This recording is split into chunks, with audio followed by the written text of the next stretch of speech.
All right, you guys. TNTV live streams. Shouts out to the LDBC. Salute to A Weapons. He rep no like music. Let's get right to this video, man. I want to talk about the situation with Boogie Cousins. And so Boogie, man, he has now been banned, bro. They have banned him from Puerto Rico for the rest of the season. And I think it's absolutely disgusting because, listen, man, fans should not be able to do that. Why not ban the fans? Why ban a player and not ban the fans? You got fans constantly. And let me tell you something. Unless you play basketball overseas, which I have and been in these type of environments, man, I've been in that exact same type of situation as Boogie Cousins, bro.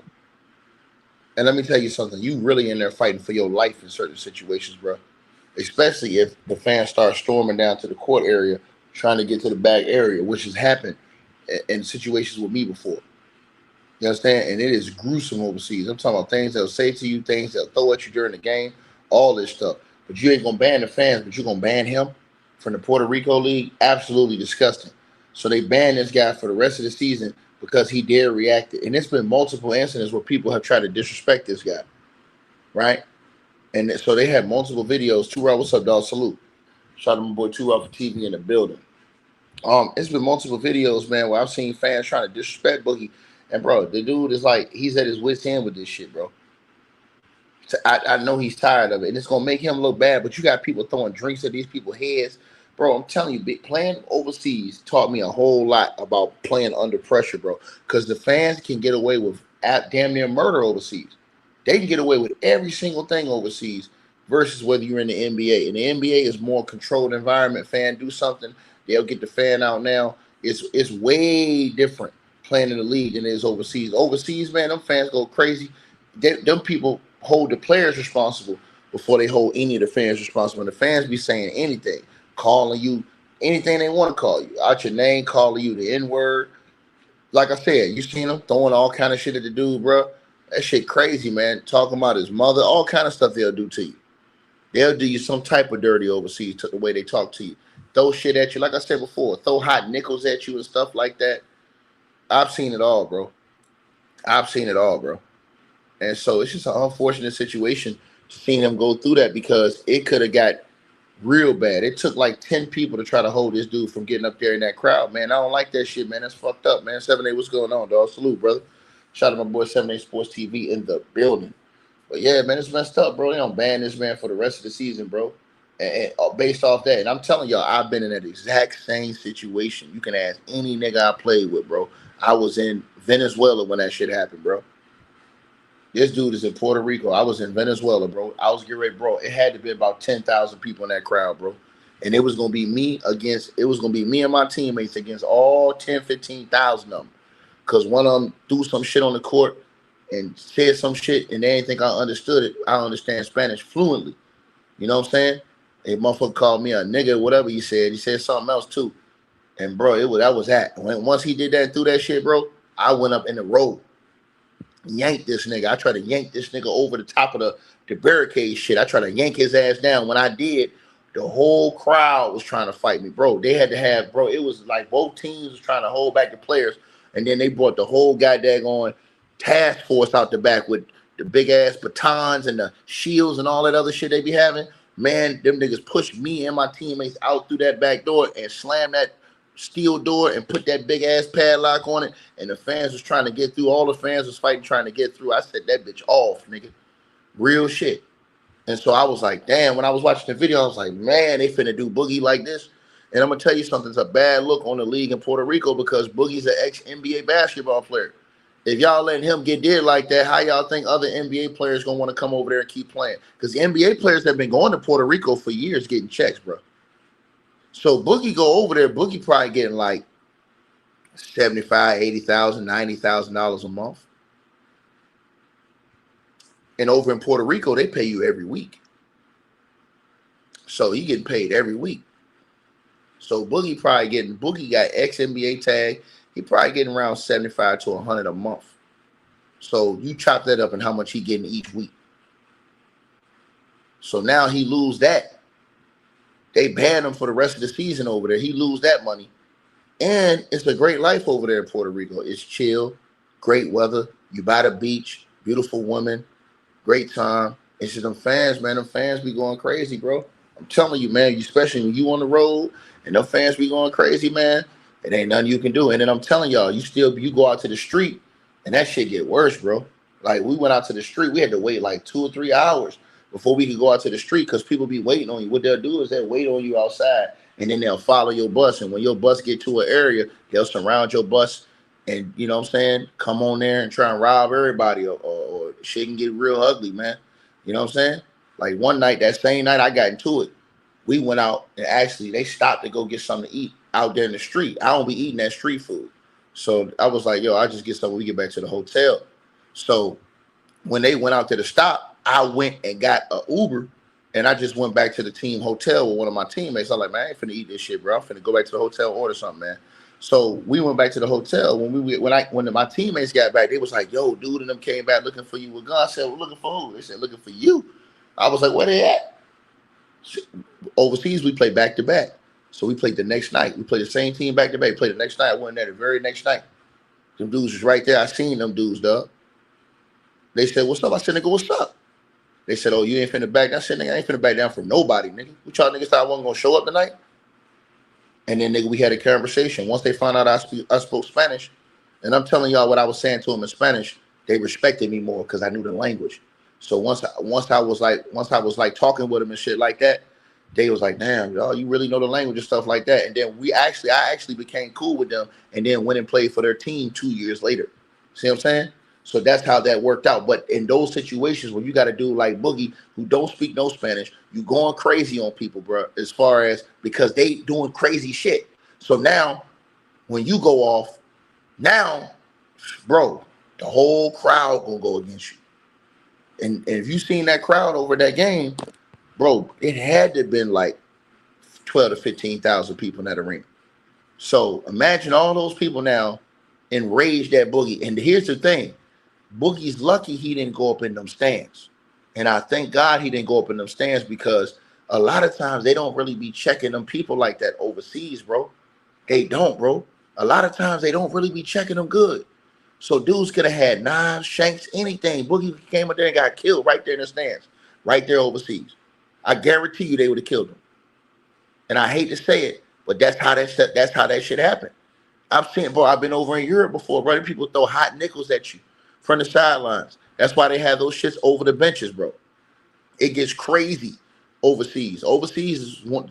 If you can play pro ball overseas and concentrate and get buckets and those type of environments you're gonna play in, bro, you can play anywhere, bro. And it's gonna really test you when a guy like Boogie. And there's another video out where it was guys sitting on the sideline, and one of the dudes disrespected Boogie right there on the court side, and Boogie held his nuts in front of his face and told him what he could do. You know what I'm saying? And then another dude stood up like he wanted to fight Boogie. He was like to knock his ass out. So then another dude stood up. It was like the whole front row started trying to stand up, trying to like. Then all the players came over there, all the what you call trying to break it up and shit like that. Man, it's crazy, bro. Like them people get away with anything overseas, bro. So that's why I agree with you, bro. Boogie should still be in the league, man. That's why when the league do their guys dirty like that should still be playing, man. This is the type of shit they're subjected to. You understand what I'm saying? And it's crazy work. You said the guy was calling Boogie a crybaby. Nah, he was saying it, but he was saying it like it's a disrespectful way. Like when you cussing people out and saying shit like that to him like that, you know what I'm saying? Like let me give you an example. Dudes that's overseas that speak English, sometimes they'll speak broken English, and they won't know how to put words together. So the shit they say, it'll be real disrespectful, and they won't even know they being that disrespectful. They just is. You know what I'm saying? So Boogie hearing it, he like, what? You know what I'm saying? And now he don't, you know what I'm saying? He don't went off on nigga, but dude started it. They will get it cracking with you. And here's the thing, you have to be careful, and I'm gonna tell y'all why. One of my OGs overseas put me onto this shit because, you know, I was wild, man. I ain't gonna lie, bro. He was like, yo, ticket. He was like, man, listen, bro. I know you ain't finna back down from nothing. I ain't either, bro. He said, but you gotta be smart. Some of these dudes is drug lords, all this shit. When I thought about it like that, I was like, damn, he ain't never lied. Because a lot of these cats that's in these games, that's got these team stuff, a lot of these dudes is big time drug lords. I mean, bro, You know what I'm saying? They connected like that out there. They can get you erased out there. You know what I'm saying? You in their country. You know what I mean? So I think it's wrong that you bring a guest like that, Boogie, in your country and allow him to get disrespected, and then he gets mad. But then you ain't heard nothing about the fan. None of the fans. And it was multiple fans who threw that shit. And they had that right on clear camera. But that's how it be overseas. They ain't gonna do nothing to them fans, bro. They ain't gonna do shit to them fans, bro. Because why? A lot of them fans, like I told y'all, a lot of these fans, they go to the game, man. A lot of them people, man, they big time drug lords or they in the game. You know what I'm saying? A lot of them got the heat on them. I know some of the people come to the game with the blicky on them. They got it right there under their shirt, under their polo, nigga. Sitting right there courtside with the blicky on them. So I've seen it before. My teammates have pointed out to me, yo, look, he got the shit on him right there. So it's one of them type of crazy situations, man. So I'm just glad Boogie did not go up in the stands, because I'm gonna tell y'all something, man. He wouldn't be here today, man. You know what I'm saying? He might have got one or two guys, but somebody would have pulled out something, bro. And they ain't stop overseas. They not stopping, bro. And that's the one thing I noticed. You ain't fitting to get no fair ones overseas. Let me say this again to you. You're not fitting to get no fair ones overseas. Overseas, if you think you're going to get a fair one, it's not going to happen. Once you start fighting, anything goes. Them niggas will hit you with broken bottles, chairs, anything in sight. A guy daggone, bro, anything. Bricks, anything that's in sight, bro, you get hit with. It's not going to be no fair one. Ain't going to be no one-on-one. And that's another thing I had to tell other guys that was coming overseas for the first time. When I learned this, then these guys is coming overseas for the first time, getting ready to get the fights. I'm like, bro, if you gonna fight, bro, be ready to know this nigga's not finna fight you one-on-one, bro. This nigga gonna hit you with something, nigga. It's gonna be a bottle. It's gonna be something. And they trying to take you out. They not trying to have no, you understand what I'm saying? They're not trying to have no fair one. It ain't never gonna be fair. So I said, you need to be aware of that, bro. And then it helped guys move along better.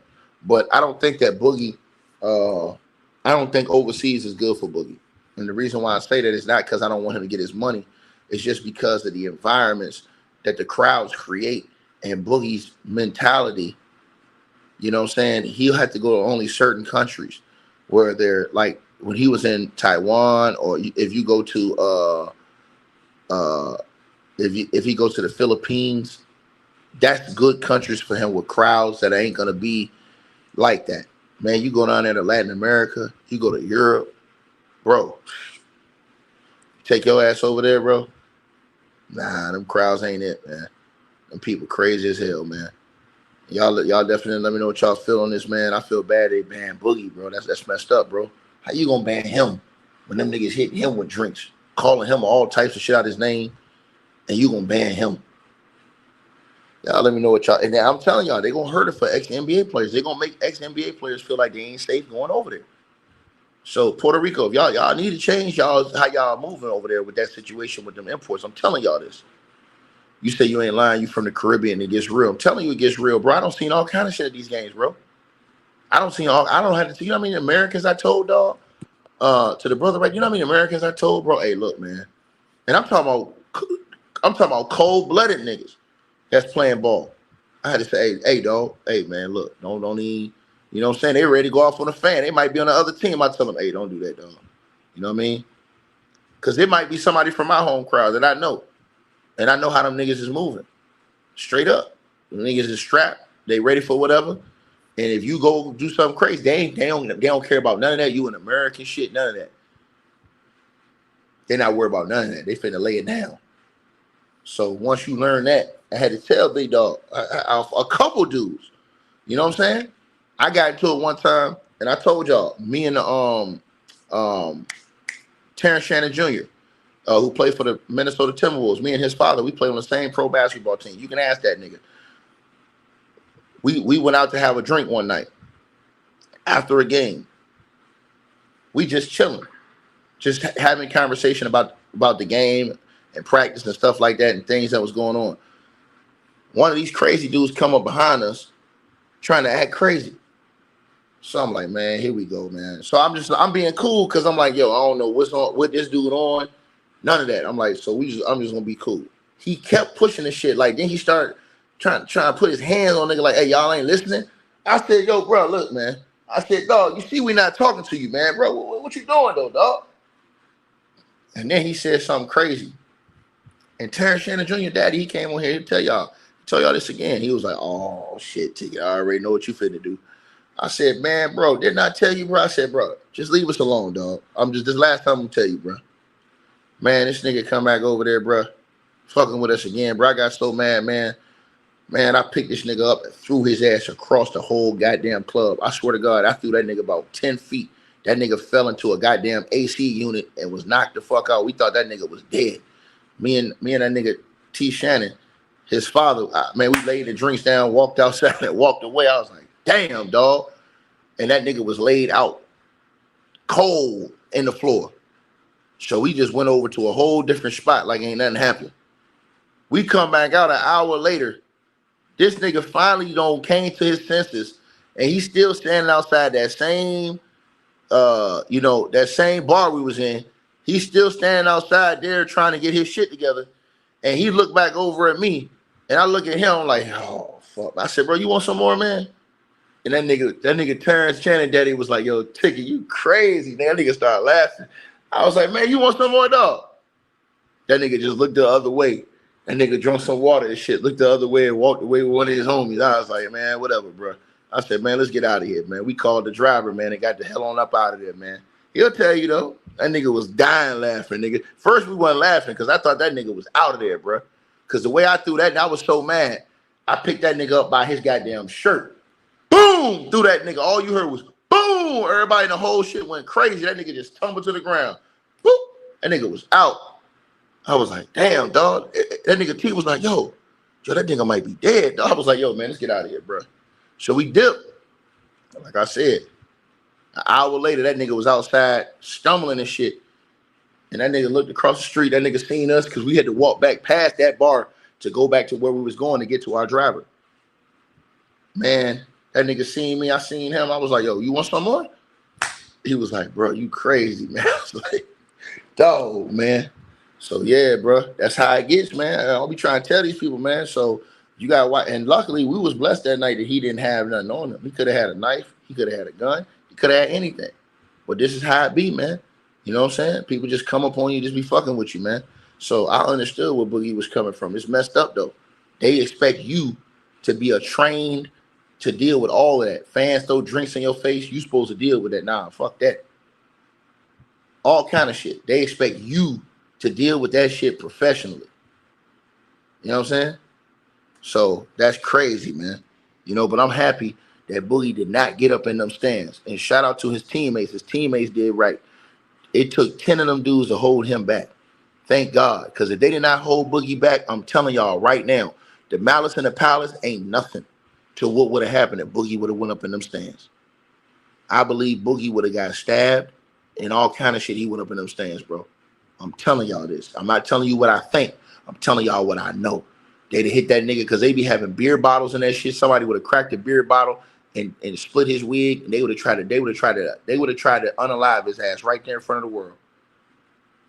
I'm telling y'all that. You ain't got to believe me, but I'm just being real. The best thing that happened is they stopped him from going in that stance. And anybody who's down there know, y'all niggas know I ain't lying when I say that either. Y'all niggas know I ain't lying. So, but yeah, man, they should do something about those fans, man. That's not right, man. It's not right, bro. You let fans throw, bro. Y'all don't never know what a fan got. You drinking a drink and you throw a drink on a dude and get in his mouth. How you supposed to know you ain't got something and now you don't pass it to him, bro? I'm going, man.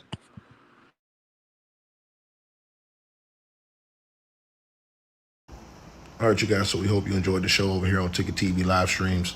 Make sure that you guys click that link that's pinned at the top of the comment section. Shop in our merchandise store and get our merch. We got new merch out, Ticket TV. We got A Weapons Midlife Music merch in the merchandise store. We rolling that out once again. So make sure y'all support that. The link is in the comment section pinned at the top. Also, you can donate and you can also subscribe to our podcast show as well. And Make sure that you guys go and get that weight loss straight drop formula, that straight drop weight loss formula for your personal health needs. You guys can go to the website, www.str-8-drop.com. The link will be also pinned at the top of the comments. Make sure you guys go over there to the website, get you some of that straight drop weight loss formula. There's a lot of testimonies on the website so that you guys can see how this stuff works, man. Make sure you get in the gym. Make sure you're getting yourself together. Make sure that you put in the work that you need to do to keep yourself right and in shape.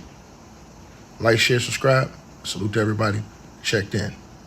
Peace.